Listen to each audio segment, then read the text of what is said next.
You're listening to the When Life Hands You Lennon's podcast. But in an entry-level film production, it's one strike and you're out. You're fired. I'm not calling you back. If your goal today is to make a basket, we're going to make that basket. The minute you create something, as soon as it's made tangible, you have a copyright in it. How do I get our guys to sound that big, that full when they do the harmonies? And I'm your host, Lennon Seahawk. Let's get to the show. Hello and welcome to this week's episode of When Life Hands You Lennon's. Now, I know it's been a while, a few weeks. I've taken some time to kind of regather myself, and I recently left my job, and so I'm taking some time to kind of refocus myself and figure out what it is that I want. So now I'm jumping back in to chatting with some big heavy hitters in the electronic music space, and this week's episode features Yiannis K. Now, I'm not even going to try to attempt to pronounce his last name because we didn't discuss it and I don't want to butcher it. So, giving you a brief background on who Yiannis is, he is the COO and head of label at CloudKid. Now, CloudKid is an online music creation and record label channel with over 5 million subscribers. Now, Yiannis got his Bachelor of Arts degree from SAE Rotterdam and Middlesex University in audio engineering. And then he got his first job at the Dutch record label and management agency Heroic. And while he worked at Heroic as their chief operating officer and head of music, he also took on the role of label manager at Dutch independent record label Bitbird, which is San Holo's label, for 2 years. And now he's been with CloudKid for over 2 years and focuses on optimizing the company's operations and heading the label through spearheading artist development projects, negotiating deals, overlooking A&R, and running all of the label's operations.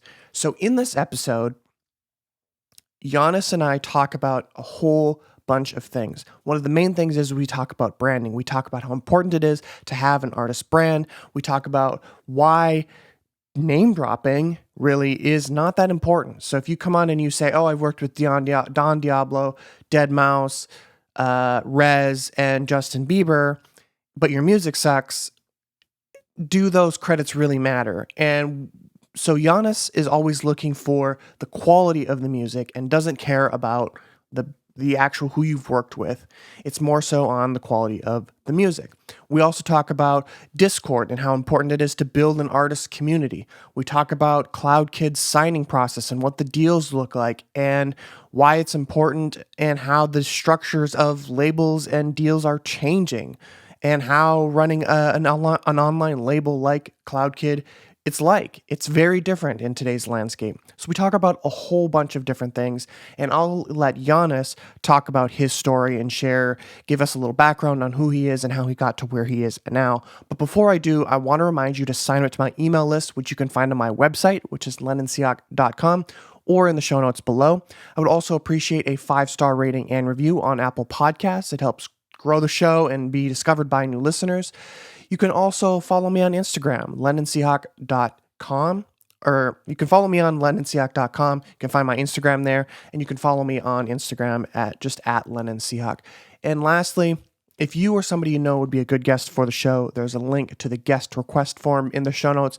Please fill that out. I'm always looking for great guests to be on the show.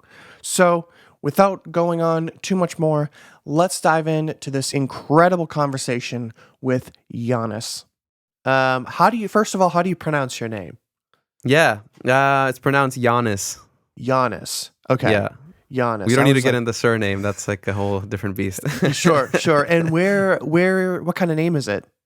I'm originally Greek. So it's a Greek name. Yeah, exactly. Okay. Yiannis. And where are you based right now? Currently, I'm based in Copenhagen in Denmark. Okay. And right before I was in Holland, and that's actually where I grew up. Okay. So, yeah. Interesting. What was it like growing up in Holland? Yeah, it was cool. I grew up in I basically went to like an American school my whole life. So there was like this little expat community. And, everyone was American and, that's why I have the accent. So yeah, it was kind of like this little bubble community of international people and Americans. So it was a very kind of isolated, kind of weird. I mean, it was a cool upbringing, but it was just kind of like you didn't really have roots anywhere, you know. So I'm now finally starting to establish some roots in Denmark because my wife is Danish. So that's what brought us here. Yeah. Okay. Yeah, I was going to say, you don't have much of an accent. No. But that would explain if you grew up with a bunch of Americans. We just have different kind of dialects, I guess. But yeah. It was funny because a good friend of mine is in Sweden, and she was here for she did foreign exchange student in high school, my senior year. And I was showing her like the different accents of like in New Jersey and then the South and then Midwest. And she's like, I don't hear it. I'm like, how do you not Really? hear it? But then and then she played like Northern Sweden versus Southern Sweden. She was playing people talking. I'm like, I don't hear it. She's like, you don't hear that? But it's like, it's very interesting to hear how language, we didn't hear the different dialects. Yeah, absolutely. Classic. Yeah. It's kind of cool. So tell us a little bit about yourself. How did you get into music? Give us a little background. Yeah, for sure. So yeah, I mean, I think personally I've been, doing music, like I'm a musician as well. So like I'm an artist. So I've been doing music since I was like, 7 years old, whatever, like as far as I can remember. So like through high school and stuff, I was in bands, and actually I think it was 11th grade, I started this thing called like rock school, which was like early on A&Ring. So I was like putting together bands, early on and just trying that whole thing out because I was super fascinated by it. And obviously School of Rock was, that was everything for me growing up. Which I think was like the first time I was like really inspired to get into the music industry, to be honest, because, that was just crazy. And yeah, after that, I just kind of like, I did business school for a year at university, but didn't enjoy that and decided to just like kind of pursue like my passion, which was like music in general. But more specifically at the time, I was into like music production. So I did audio engineering course, like a bachelor's degree for 2 years at this school called SAE. And part of the focus was also like music business. So like I learned how to use studios and learned the whole ins and outs of like producing and all that. But like actually learn about like the industry and did some like analytical work around like Sony music entertainment, and like one of them was like how Dr. Dre changed the scene. That was one of my like big thesis sort of which was awesome. I honestly learning all that, and sort of straight out of that I sort of by luck met this sort of young entrepreneur in Rotterdam called Booty Vogt, and he was starting this label called Heroic, and it was like super early stages, and I joined as an intern, and we kind of early on discovered this sort of this producer called San Holo, who's like, making waves right now in the US, and kind of helped them, helped set up Heroic as a management label with Booty, and then sort of helped also like set up Bitbird, the record label that San Holo has. And during that time, I was like really exploring, like the biggest part of our promotional sort of push was like finding these curators, these music curators on YouTube. Back then it was like Majestic Casual, UKF, all those guys. And I found this like young channel called CloudKid, had like 50,000 subscribers. And I was like, yo, that's really cool. And I linked up with the founder, Garyon, who's still our CEO. And, at the time he was just kind of like starting out, exploring the whole scene. And he was actually looking for a job to do like, because he's a graphic designer. And funny enough, at the time I brought him on as an intern to do graphic design for our company, Heroic. And then, the channel kind of blew up at CloudKid, and he kind of went back to do that. And then 2 years later, he kind of approached me because we had a good relationship, and he had gotten like sort of a deal with Universal Music Germany to start sort of a distribution deal. But he was kind of like doing it on his own. So, and I knew how to do the label thing. So that's when I came on. He kind of like brought me on to CloudKid at that point. And that was 4 years ago. So since then we've just been kind of, doing the thing at CloudKid. So yeah, that's kind of my story in a nutshell. Yeah, you've had a very interesting run up in that kind of digital realm. So I think that's the fascinating thing to me, is these labels like Majestic Casual and CloudKid and all these other big YouTube channels have exploded over the last 10 years.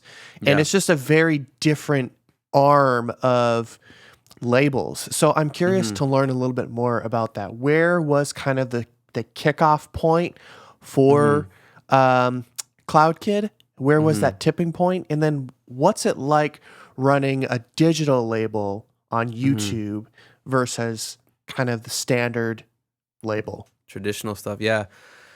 I mean, the tipping point to start the label for Gary, I think, came down to like, you know, from the start, the whole approach was that he wanted CloudKid to be like the launching pad for new artists, right? Undiscovered artists of whatever genre. And I think that's been like the key thing about CloudKid is it's never been bound by a genre. You know, like you see a lot of other YouTube channels that are very focused on like trap, dubstep, you know, whatever. I think with CloudKid, it's like anything goes as long as it's good and it fits like the general vibe.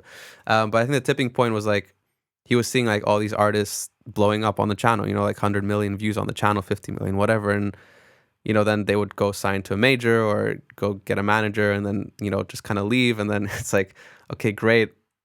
CloudKid is the reason you blew up, but like there's no more monetization beyond that. And I'm not really helping these artists achieve their ultimate dream of making it. And there's no control over that, right? And I think that was kind of the frustration he found. And I guess early on it was like, you know, why the UMG thing was interesting was because they were coming from a traditional label standpoint, you know, and, you know, they're a major, you know, and it was kind of like we had some people there who understood the vision of like what it's like to be digital and stuff and be a YouTube channel.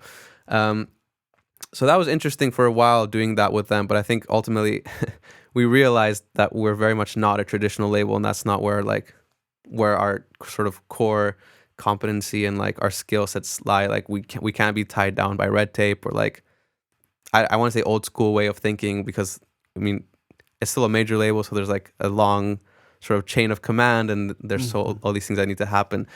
So I think that was a big frustration for us. And actually now we're working with this distributor called Fuga.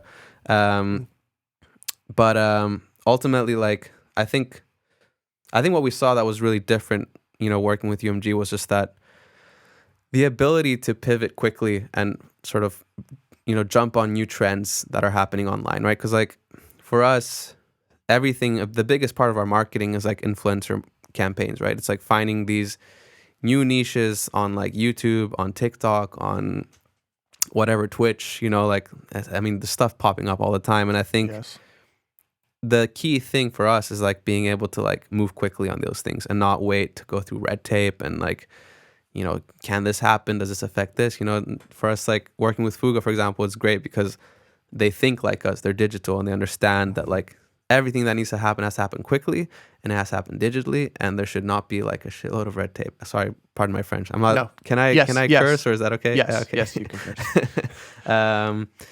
So yeah, that's been an interesting thing. I think I don't know if that answers the question. If you want me to get more into like the signing process as well and working with artists, or if that's coming up.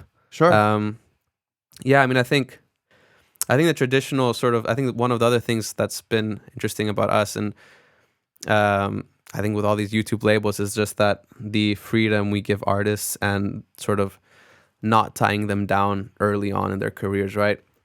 I think more than anything now in the industry, what's changing is like an artist knows they can distribute their own music, and they know they can build themselves up by having good social media strategy, going on TikTok, posting content, and slowly building that. Even if it takes like a year or two, it can happen. It can happen for any artist, and they can distribute their music themselves through DistroKid, whatever.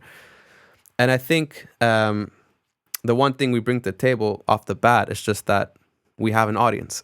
So when an artist signs with us, from day one, it's like you're going to get streams. Like you don't need to wait a year to get 100,000 streams. You'll get it in like the first few weeks, and you can start from nothing and get that.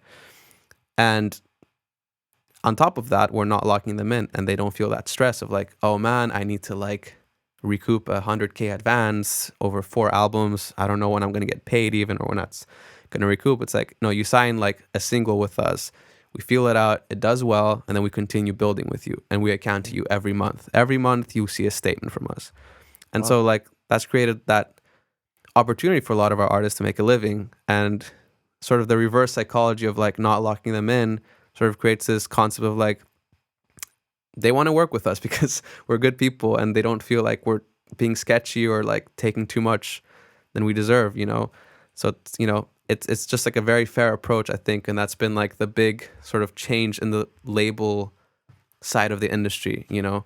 Obviously, I think now the biggest thing we're noticing in the hurdle is like on the other side, as we're growing these artists, like there needs to also at some point be like a longer term plan, right? And that's sort of the point we're at now, where we can do that initial launch. And now we're thinking a little bit more traditional in some senses, because an artist also needs some of that traditional sort of treatment once they get to like, 20 songs or whatever, and making like stable salaries. Like I need to think about PR, I need to think about radio push, anything about shows, merch, whatever. So yeah, that's kind of like the landscape. Yeah, that's really, really interesting. And I love the CloudKid approach to everything, and the branding, like I said, is so on point. So who does all of the branding? Is that Gary? Yeah. So the CloudKid, like the brand CloudKid itself, it all started with Gary, and he's a graphic designer, and like the logo and most, like I think 90% of like the backgrounds on the videos are just like him painting it, and then like digitalizing it, vectorizing it, whatever you want to call it, and Sure. moving it or whatever. And then obviously we have like a team now. We're 7 people full time. 3 of us are doing like the brand specifically, so like social media and like content for the brand, and the rest is like focused on the label. And obviously we're working with like external contractors who help us out with some specific stuff, Of course. animation and stuff. Cool. So going back just a little bit, what I'm hearing that a lot of kind of digital labels, like No Copyright Sounds, for example, they have a very similar structure where they kind of sign singles, and then you can move if you decide, or whatever it may be. What's the landscape like when it comes to retaining these artists? Like, how do you prevent, or do you prevent artists from signing 1 or 2 or 3 tracks with CloudKid and then moving over to a No Copyright Sounds? Or what is that kind of game like in such a free market? Yeah. Look, I think a big part of it ultimately comes down to the artist, and the artist also seeing like the value add we can bring, right? I think it's always hard to like change someone's sort of mentality as how they want to build their career. Some artists like are firm believers, and their managers are firm believers of like label hopping. That's what I call it. Like just going from one big label, YouTube label to the other. And I think the downfall of that ultimately is that like a lot of these YouTube labels specifically have like very specific branding they need every artwork to have, right? So you get like 20 different random artworks, and then you're not sort of building your own branding as an artist, which I think is a big sort of, I think it's like a detriment to like building an artist career, because ultimately like the way we see it at CloudKid is like branding is almost as important as the music. Yes. Which is almost as important as like social presence and having sort of a vision as an artist. I think for us, like from the very get-go, like sure, we don't sign like upfront like EPs or like multiple EPs or options, right? But I think it's made clear from the start, and when an artist works with us, that like our vision and our approach to working with them is not just like, we'll put this out and like see you later, and we'll slap our logo on your artwork and template it. It's like from the start, we want to find what your vision is, and we're not going to sign you unless we also believe in your vision and understand that you have something there. So like I think the first aspect of what you're asking is like, if an artist tells me from the start I'm going to go label hopping, I'm kind of like, okay, red flag. I don't really want to work with someone who's going to label hop, because ultimately that's not worth our team's time, because we actually put a lot of time and effort in over providing services. Even I would say over providing, like we really provide a lot to our artists. So from the get-go, that's sort of the understanding, and it's kind of like a relationship building, right? It's like, I'm not gonna lock you in, but there's understanding that like the way I'm working with you and the way I'm thinking about working with you is that I want to work more than one single. And so I think that comes down to like helping them create a branding, helping them create a vision on their socials, and actually like taking that approach, which at that point, then if an artist, understands that, then for them it's like, well, okay, I'm going to keep working with you because like we're building this together, and that's kind of how it's been for a lot of our artists, actually. And I think once we get past that first sort of, let's say, that hump of like the first 3 singles, where it's kind of like test phase, right? Sure. And we've proven ourselves, and the artists has proven themselves to us, then it's kind of like, that's when we come in, we're like, okay, now we want to actually put like a decent marketing budget down, and let's do like 1 or 2 EPs together, and actually have like longevity and like a future where we're both feeling secure about that. And again, like I said, like we're not, the way we also structure our deals for the artists, we try to make it sure that it's not putting them in the negative when they sign that bigger deal, right? So like we found creative ways to do deals where it's like maybe a traditional label would say like, here's an advance, and then here's also a marketing budget on top of it, and all of this is recoupable. For us, it's like, no, we're just gonna like, we're putting down a marketing budget, which is just like out of pocket, and we will just cover all of these costs for you, and we all understand what those costs are from the start, because we all understand what the project needs, and you're going to be getting monthly accounting. And so through the whole thing, like it's just like a no risk thing for the artist, and they've at that point understood that we do work, we actually do good work for them. And so that in the end, like that's what's managed to retain a lot of those artists, to stay with CloudKid and not jump to like an NCS or whatever. Of course, at the end of the day, like when a major label approaches with like $500,000 check, it's hard to like argue it. Of course, I'm a firm believer that like it's always not always in the benefit of the artist, because you know why. But when they see a shiny object, and I don't think there's much you can do to like talk them out of that.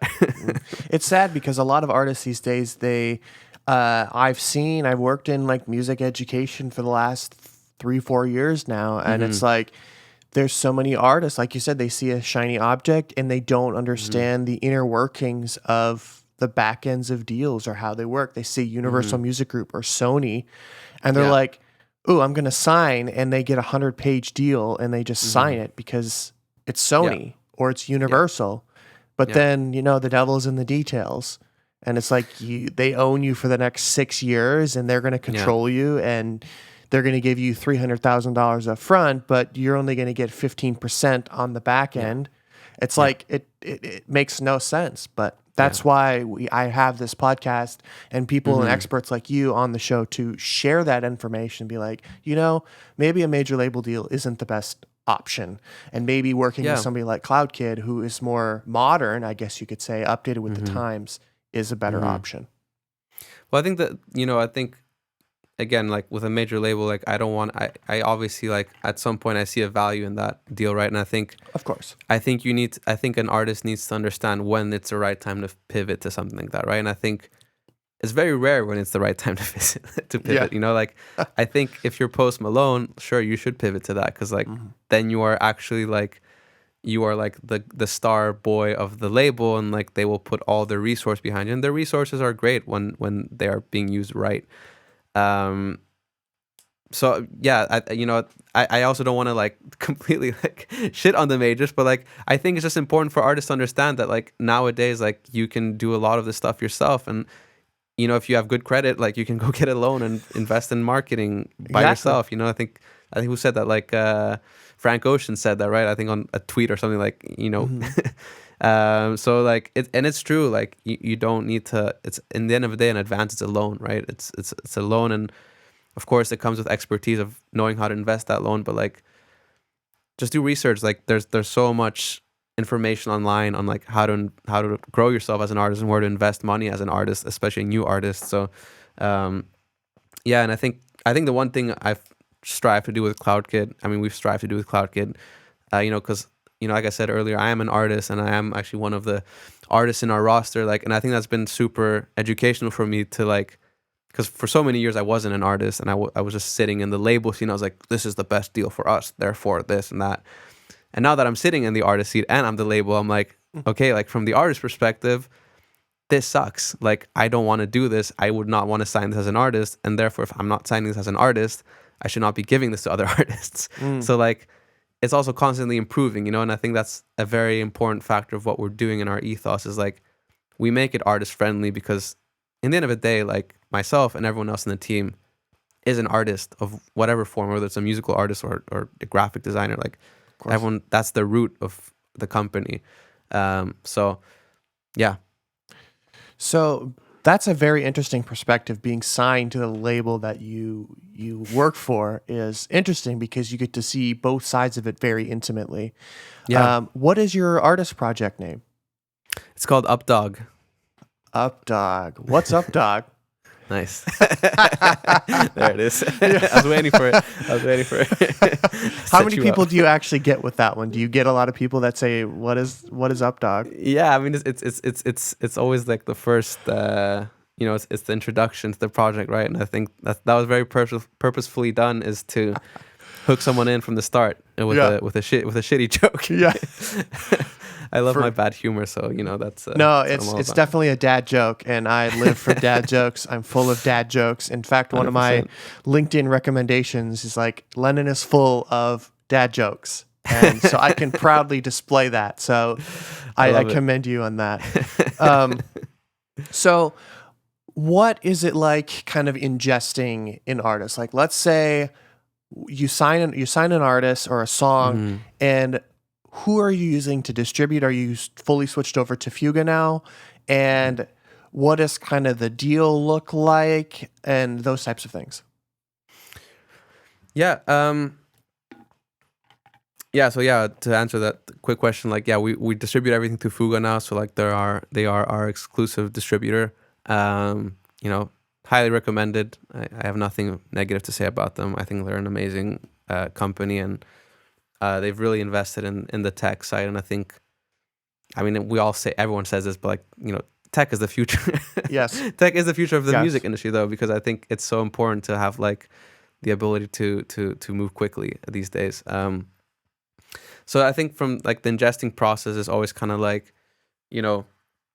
I'll get some demos from an artist. I usually want to hear like 3 good demos. I think that's kind of like the starting point. I think with 3 good songs, that an artist is talented, and there's something more than just sort of a one-trick pony kind of situation. So that's always kind of the bare minimum. And then obviously, like, if the music is good, then it's also about like, then I get on a call with them, and I also ask them about their branding, and if the branding is there already and they provided good artwork and whatever, like, I'm like, okay, like, no brainer here, like, this is amazing, let's go for it.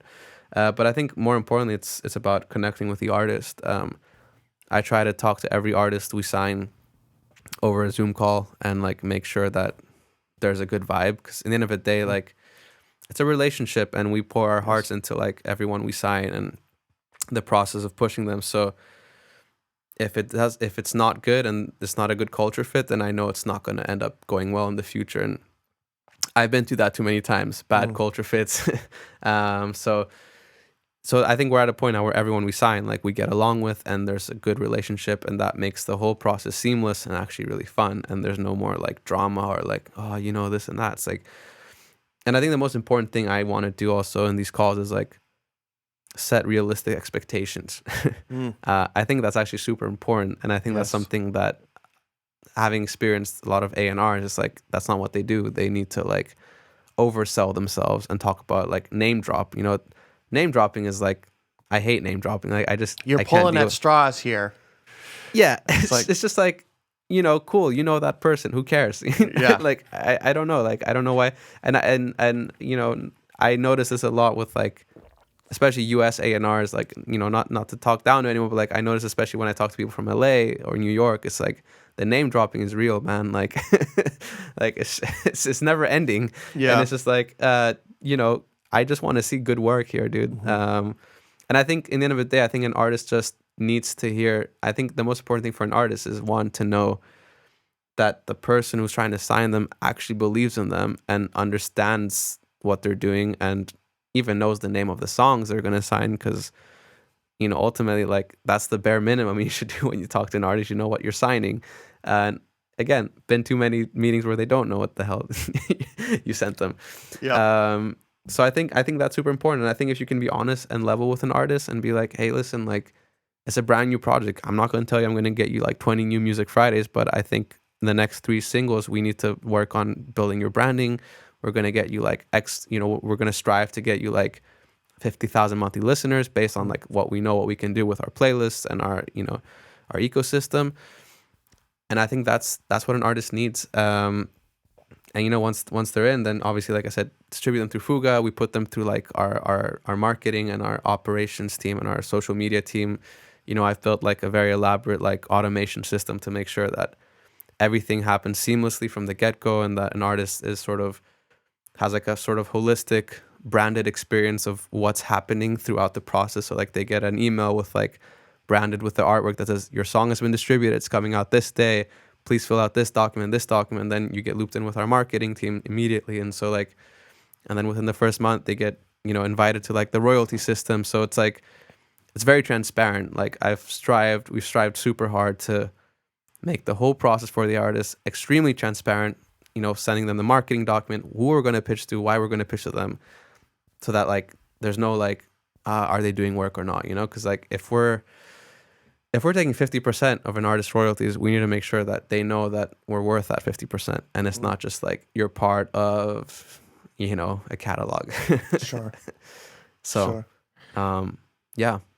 That's really, really helpful. So going back to the beginning of that question, you kind of talked about how when you're ingesting them, you're talking about, you're jumping on a Zoom call, you're hearing their music. So I see a lot of artists where they have phenomenal music, and I'm sure you see this as well, but the branding is not there. And currently that's kind of where I'm at. I have like, I don't know, maybe 7 to 10 songs that are virtually ready to be distributed. But I have no branding. Like it's definitely something that I know I need to do. I have a handful of graphic designers that I could potentially work with. But what is that realm kind of like when you have the songs and the quality of the music is there, but the branding isn't? Right.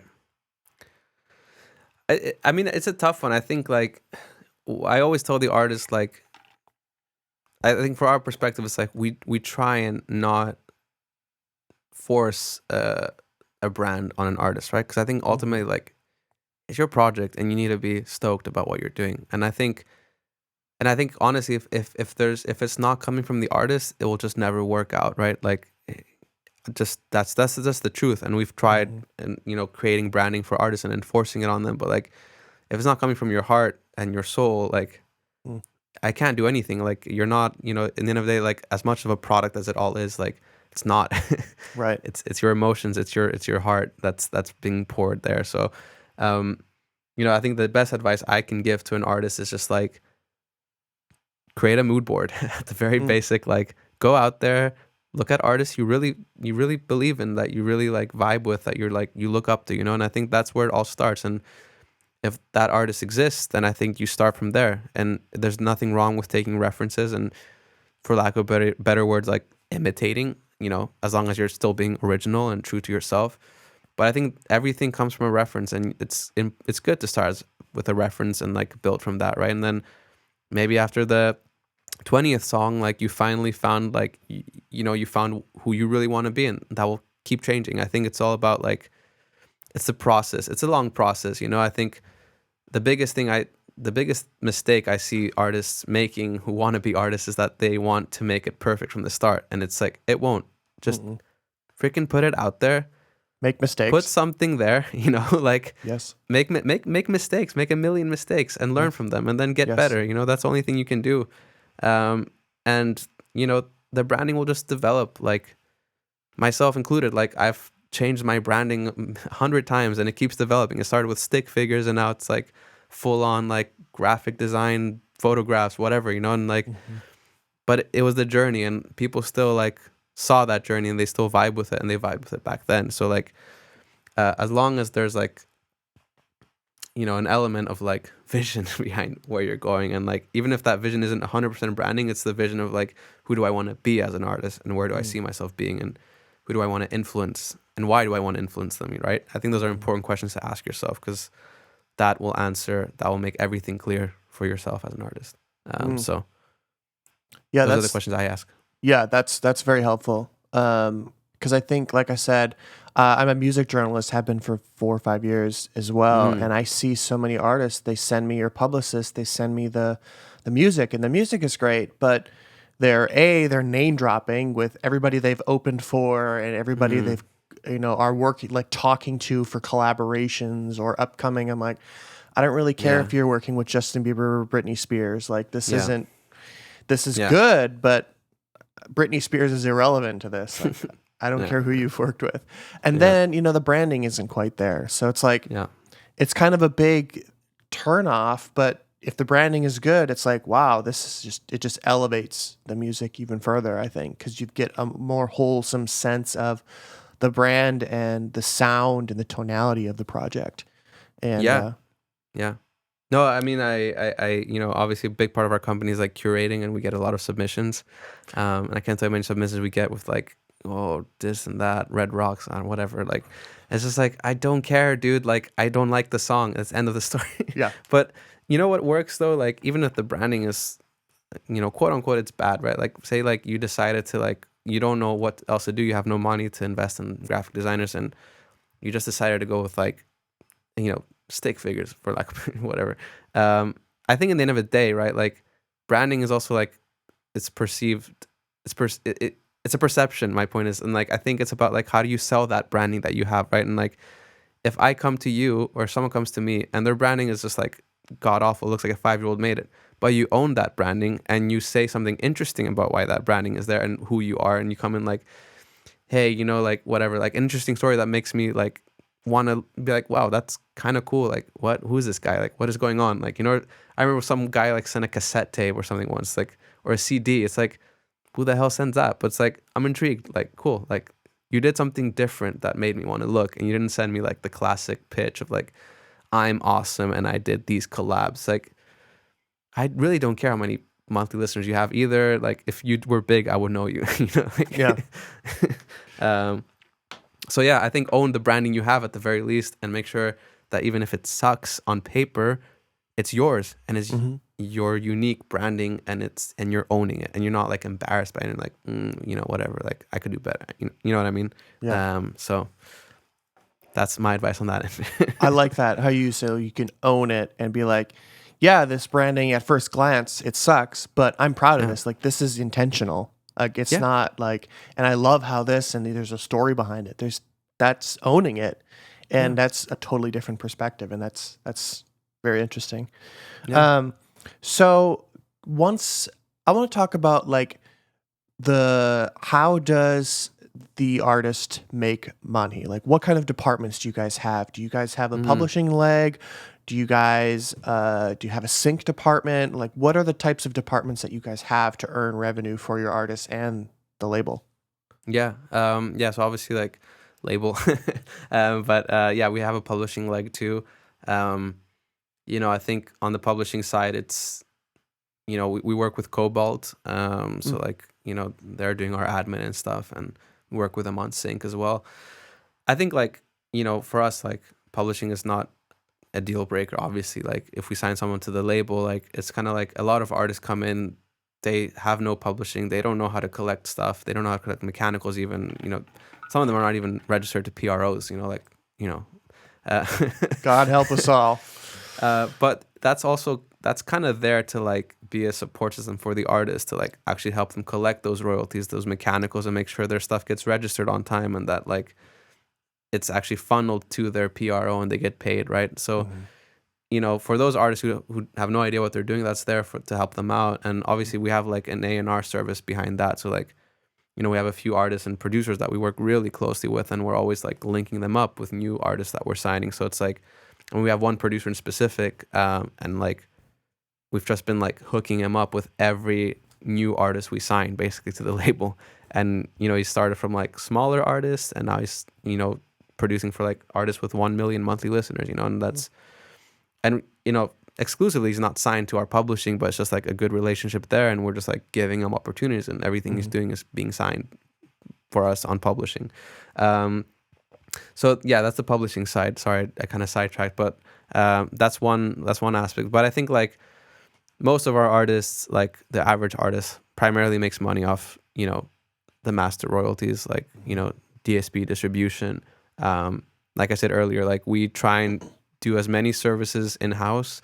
We try to do as many costs for promotion and creative out of pocket or in-house, so that artists don't need to incur costs. So like, and we do monthly accounting. So like, I think we have like probably, I think right now I'd say like we have like 11 or 12 artists who are making like month by month, they're making like a sort of a very good livable wage, and they can rely on us, and they get paid exactly on time every month. There's no delays, there's no BS. It's kind of like, even if the day that they were supposed to get paid on lands on a Saturday, we make sure they get paid on Friday, like as if you had a salary. So that's what we try and like really create for those artists. So I think that's where most of them are making money. And then obviously like publishing gets, they make some money off publishing, but that's not as reliable as distribution, because that, we all know how PROs are. There's like Yes. once a year, once a quarter, whatever. Whenever they get to it. Yeah, whenever they decide to, do something. So, and I think, part of like what we're striving to do and we've strived to like create is that like, if we upload an artist's song to our YouTube channel now, it's like we try and always split the revenue with them. That it's not like, cause traditionally like YouTube channels, like, the biggest aspect of having a YouTube channel is that you can create like, you can sort of keep the claim on the channel and you can monetize that on ads. For artists we sign the label, we try to always do that, split that ad revenue so that they also have guaranteed revenue from the start, because an upload on the channel gets a couple 100,000 views the first few weeks. So that's a big aspect, and I think we're working hard to like try and create like a merch system that we can help the artists actually create merch and sell it through our store. And that's kind of like a bit more meta level, but that's what we're trying to do now. But yeah, those are essentially the main two things. Yeah. So uploading to YouTube, do you guys have like, does Fuga do your content ID, or do you just delegate that to YouTube? Is there like an upper echelon where you guys work with the YouTube team specifically due to the channel size, or how does that work where you can split the payments like that?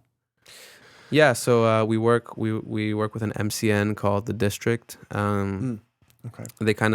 They do like sort of all the main YouTube music curators that you probably know.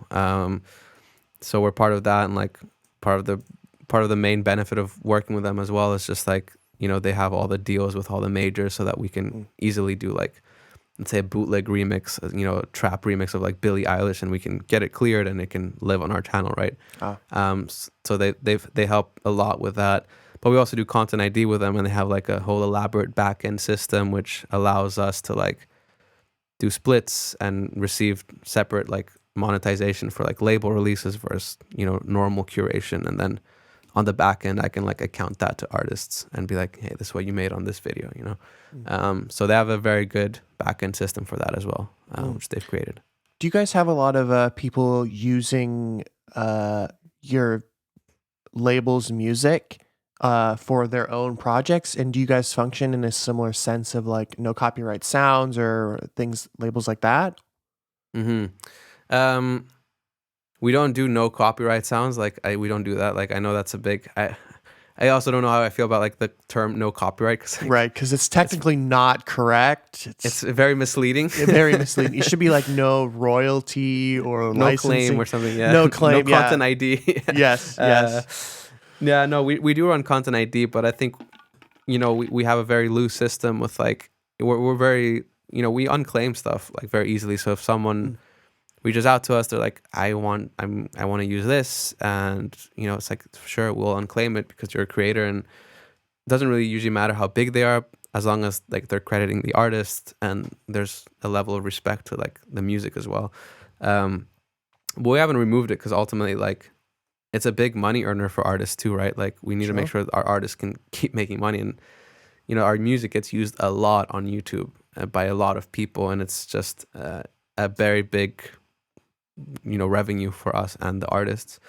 We also very explicitly have found like these little niche communities on YouTube where we run competitions. One of them is like this animation community, so we do like animation competitions, and we have like the whole thing where like people can create the animations called Animation Meme. It's like this whole thing, and there's like a whole landing page where they can submit their entry, and then that gets automatically unclaimed, for example. Wow. So like we have a lot of systems, and we're very like giving back to the community because we are part of the community. Of course. Yeah. Interesting. I find that it's such an interesting. I had the Fat Rat on the show about 3 months ago. Okay.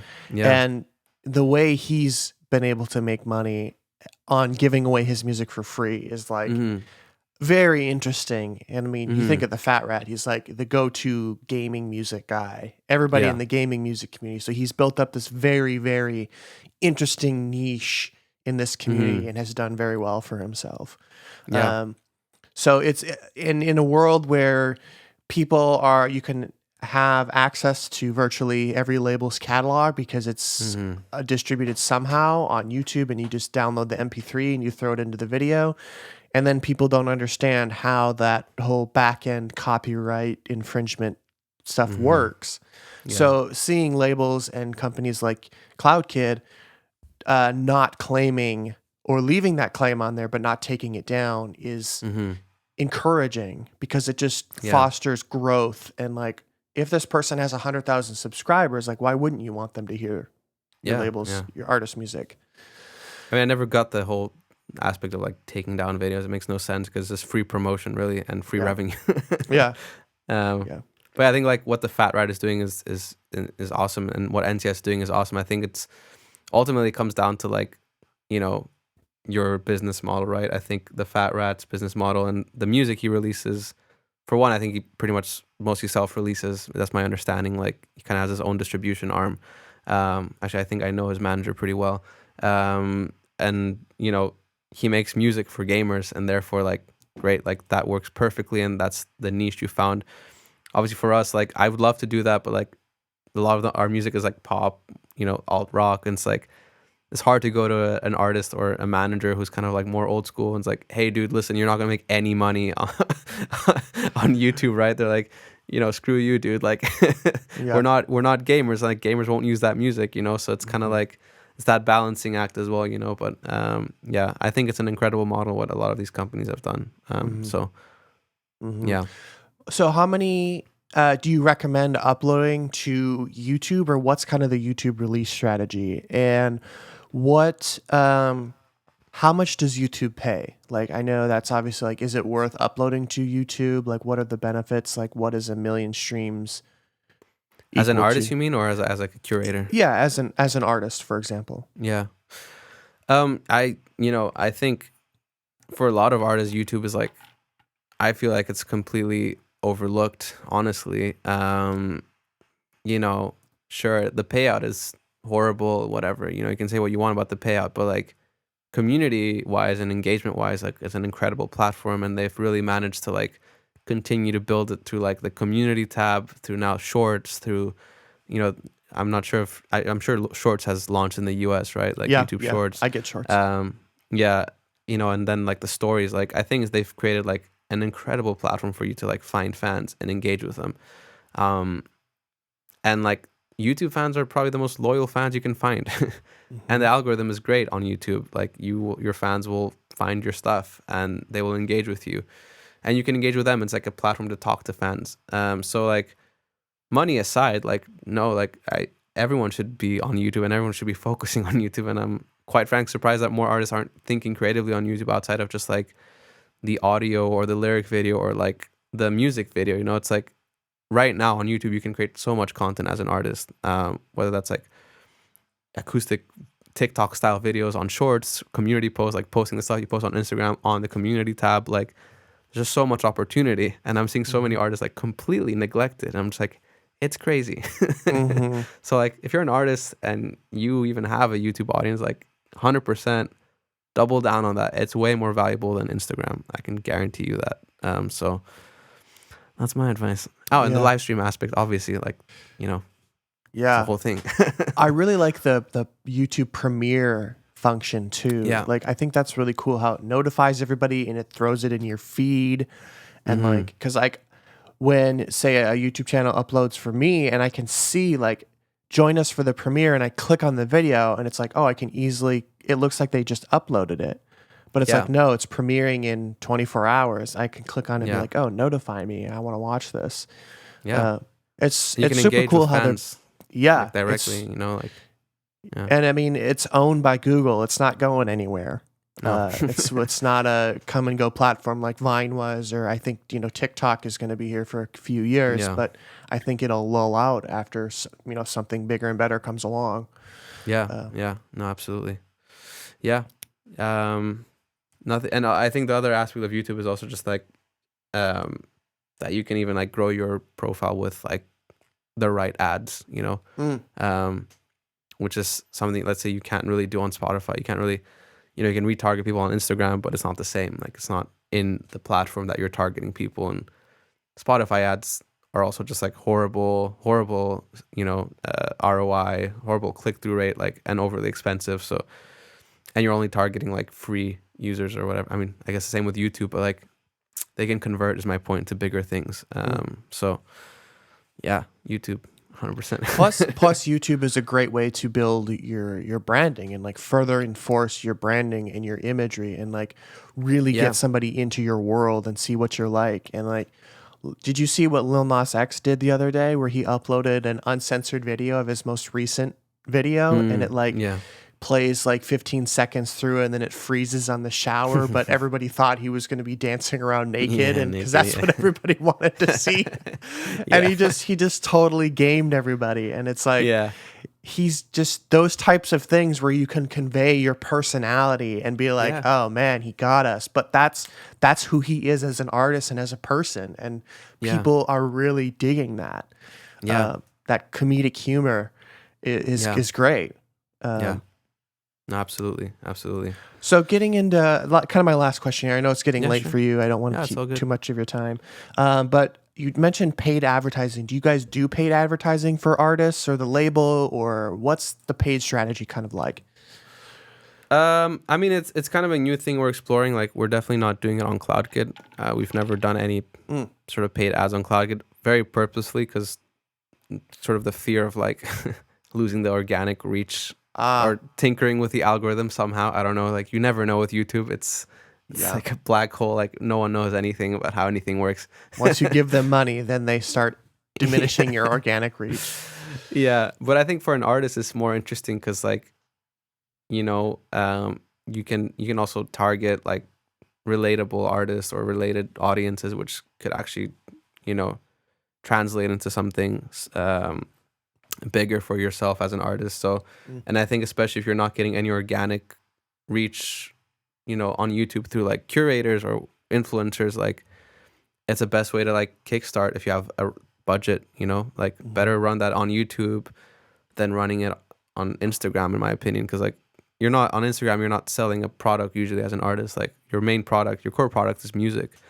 So you might as well target ads against your core product and then let that, like, especially on YouTube where it's an audio visual sort of experience too, let that translate and create super fans that you can then bring into Instagram. And, you know, I see it as like Instagram is like sort of the you know, secondary place where you can engage fans. It's not like, I see a lot of artists like using it as like their prime focus of like, this is where I'm gonna like find my fans. And it's like, no, because that's not where your music exists.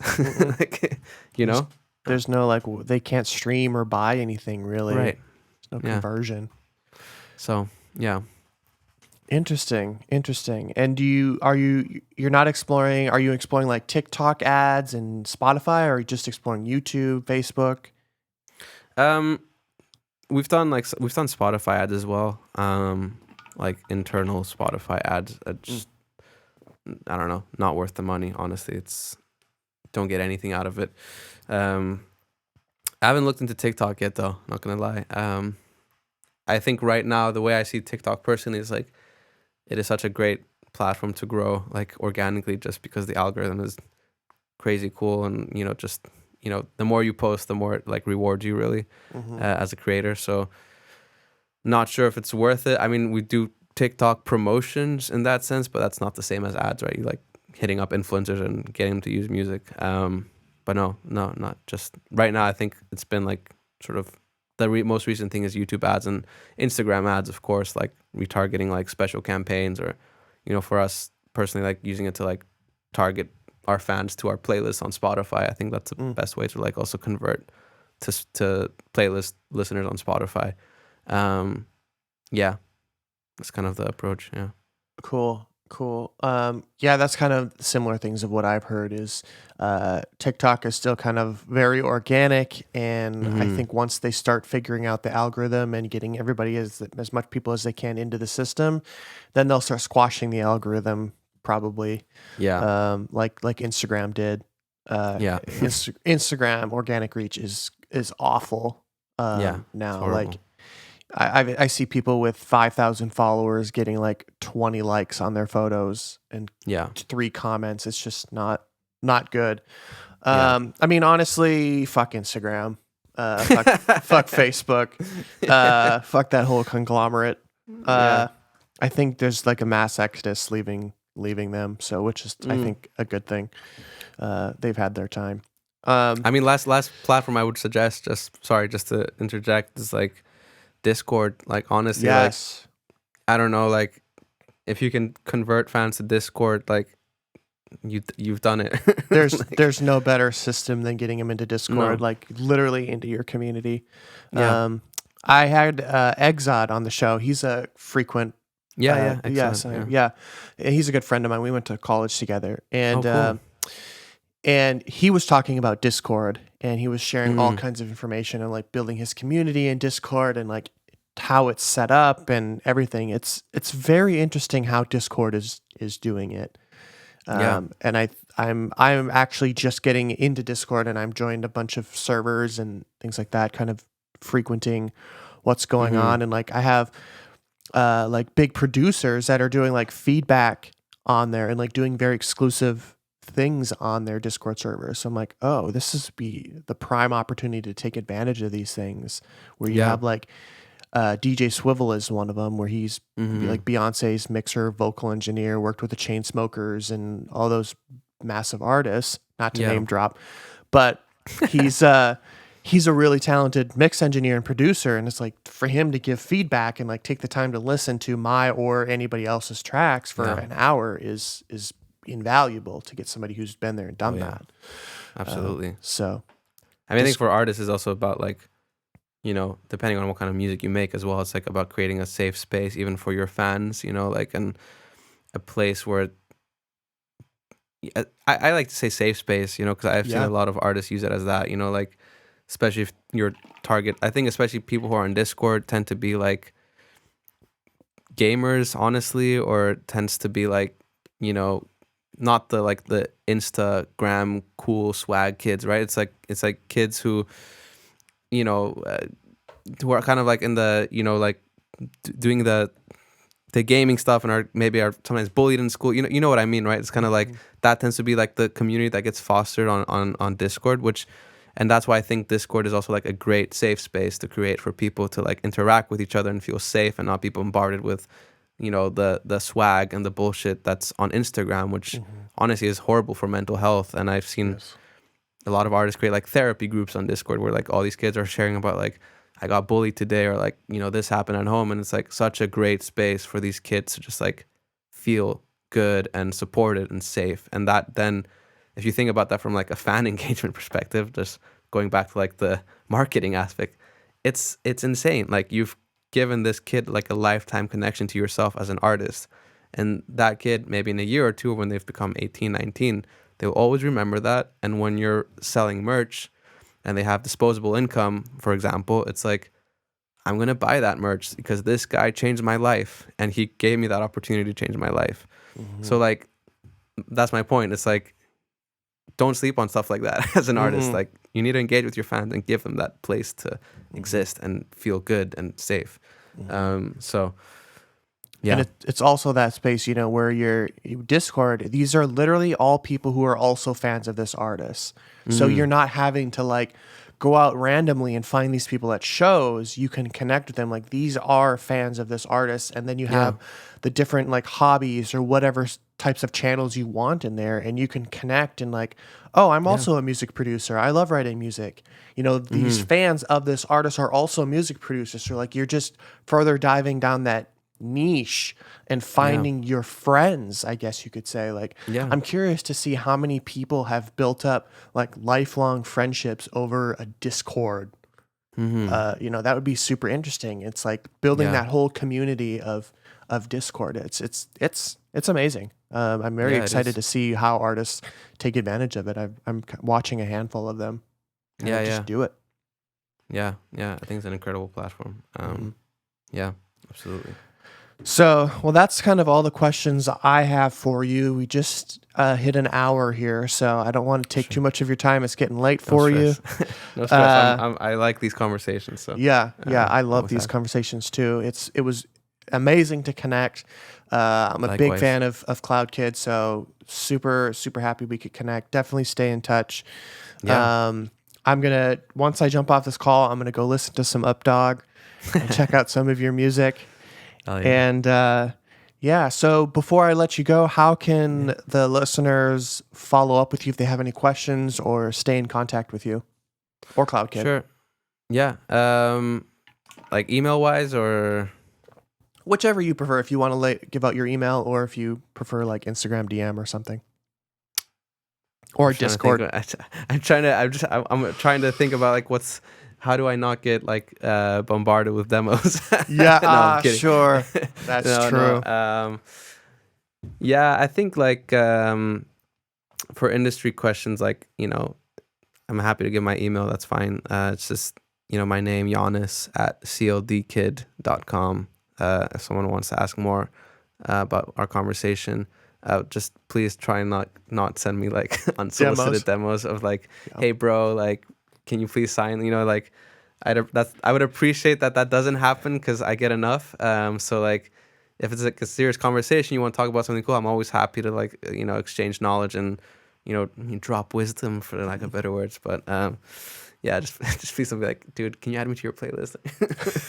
No, there's a specific form in place for that type of stuff. Yeah. There's ways to do that Yes. are not, blowing up my inbox. So Yes.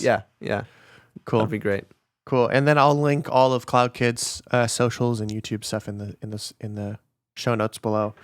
So Yeah, absolutely. thank you so much, Yiannis. This was such a great conversation. So much information. Thank you, man.